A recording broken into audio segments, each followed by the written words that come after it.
Hey, my beautiful bitches, it's me, Fiona St. James, and welcome to another episode of Fiona's Coffee Talks. And as always, I like to start off every day with a fresh, hot, black cup of coffee. Hold the cream! I'd love to. And of course, I think of my favorite quote of the century by Oscar Wilde, which says, "Life is too important to be taken seriously, so lighten up, folks." So today's topic is, drumroll please, story time, travel time, part two. Yay! Okay, so in part one, I just kind of gave a brief overview. Teenager, child, a little bit of traveling that I did, family, with my family and whatnot, South America, etc. So then we're going to fast forward. Uh, Prior to, other than that, I think, I had maybe gone to, I don't really think I had even gone to other states, but then picture it, 1990, I decided, 'cause I was kind of sick in New York. I had been doing massage and all of that. I had graduated college 87. So a couple of years later, after doing all of that, I met someone, frankly, who lived in LA and wanted me to go out there to be with him. And it seemed like a good idea at the time, which it was. So I ended up moving to LA, and I had never ever been there. I'd never even been to California. But when you're in 1990, I would have been 25, and I was a bit adventurous. So I was like, fuck it, I'm gonna do it. So I went there and ended up living in LA. I was living in West Hollywood, right on North Havenhurst, right up the road from the Gold Coast. Oh my God, I love that place. It has since closed down, and that was adjacent to Circus of Books. You bitches know what I'm saying. So pictured I'm there, and then he actually got me a job working with Ice Capades. So in the costume shop, which was on Santa Monica Boulevard as well, but not in West Hollywood, in Hollywood. So I was there like Monday through Friday, sewing and doing all that shit. And then that lasted about, I don't know, 6 months, whatever.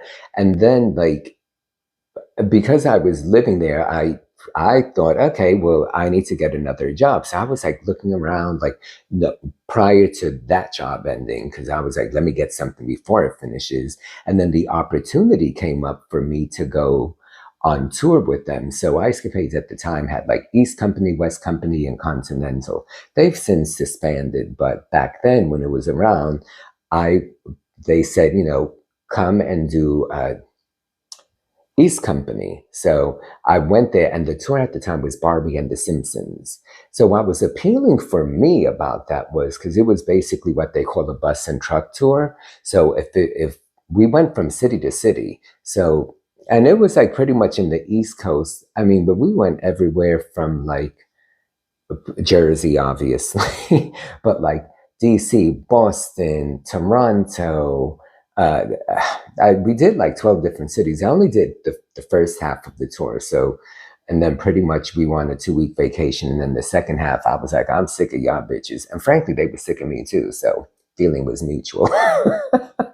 But that was able to that enabled me to continue traveling. And then that was really prior to that, I really hadn't traveled the States. So that was kind of wonderful to have that opportunity. And so that we would get on the bus, do all of these shows, and week after week, go to the next city. Now, if the distance was large enough, then they would put us on a plane. So half the time we would jump on the plane, but the other half it was on the truck. And it was, it was fun and it was interesting. It was a grueling schedule. But when you're that young, you can do it. Who am I kidding? Girl, I'm 60, going on 60, and my old ass still tends to do too much. But I think that's what keeps me going. Anyway, I digress. So it was a fun experience. It was wonderful. But I think for me, the most important aspect of it was the actual traveling. And, then you're you kind of become this family because you're working together, eating together, sleeping together. Everyone said becomes this one big happy family, and you're, doing this week after week, day after day.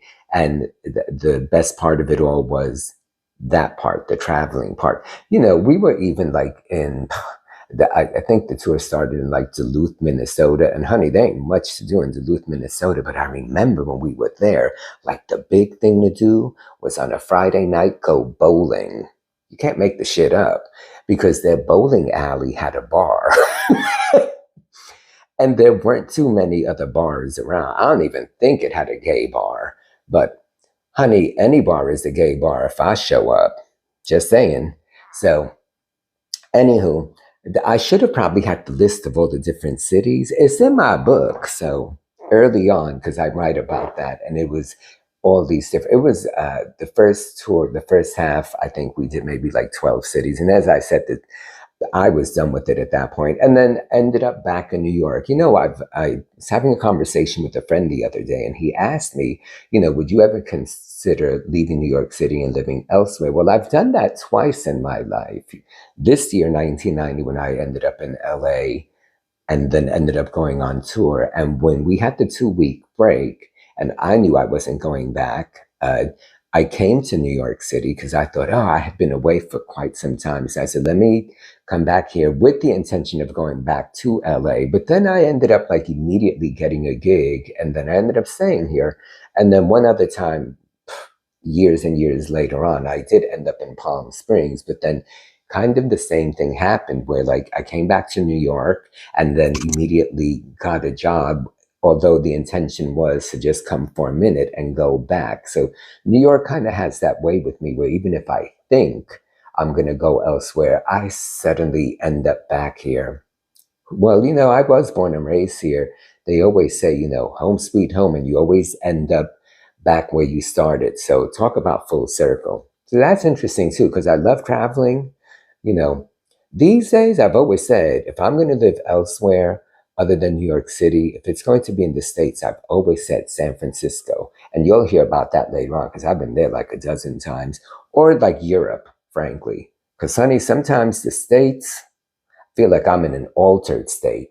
So, all right, guys. So that's my story. I'm sticking to it. Thumbs up. Subscribe if you have not. I'm going to mention my book again. You can get it at FionaSt.James.com. The Saints is not spelled out. It's ST. There's no period after that. And I speak about everything here. Girl, it's graphic, it's open, it's honest, it's true, it's me. All right. Thanks so much for being here with me, guys. Love you.